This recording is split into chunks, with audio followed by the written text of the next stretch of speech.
وایم چې یو ورځ به واورې چې اعلان به وشي یو ورځ به واورې چې اعلان به وشي او وایي به پلانکې د پلانکي زوی مړ شو څوک به خوشحاله او څوک خفه شي په ما بعضې به وایي ښه دی چې دی یو څو شعرونه وایم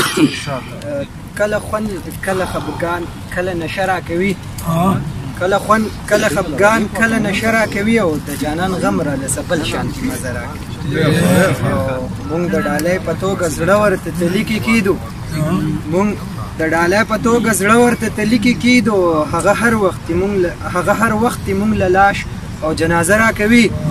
جوړې د امن د راتلو نه دی قیامت نږدې دی جوړې د امن د راتلو نه دی قیامت نږدې دی دا به دمني راله څه داسې اندازه راکوي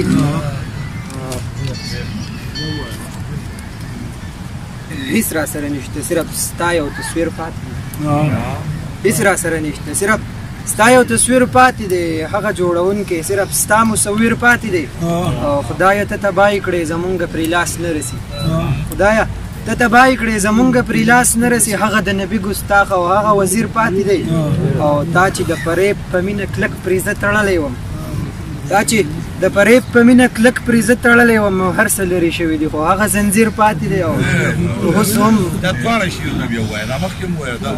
خدایه ته تباهي کړې زمونږ پرې لاس نه رسي خدایه ته تباهي کړې زمونږ پرې لاس نه رسي هغه د نبي ګستاخ او هغه وزیر پاتې دی او دا چې د فریب په مینه کلک پرې زه تړلی وم دا چې د فریب په مینه کلک پرې زه تړلی وم هر څه لرې شوي دي خو هغه زنځیر پاتې دی او اوس هم لا وړوکی یم رحم به کوي په ما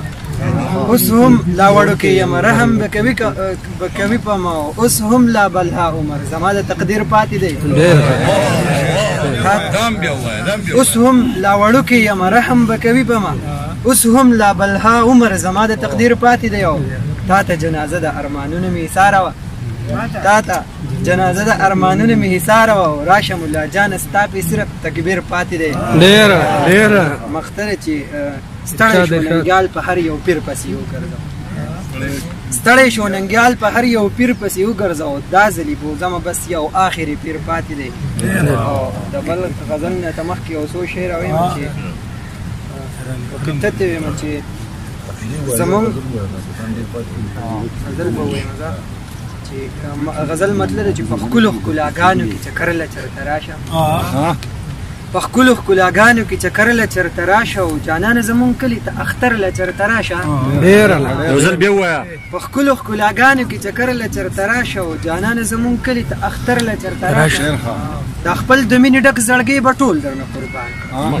دا خپل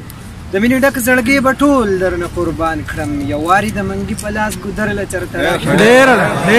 ډېره زما غریبي مه ګوره اخلاص ته زما ګوره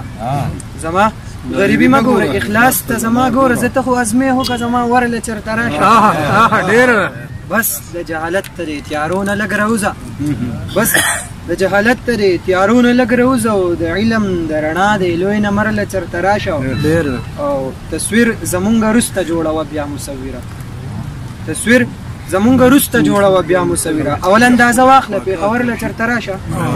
او ننګیاله د کمزورو مخه هر سړی نیوی شي ننګیاله د کمزورو مخه هر سړی نیوی شي او که مخه نیول غواړئ زورور له چرته راشه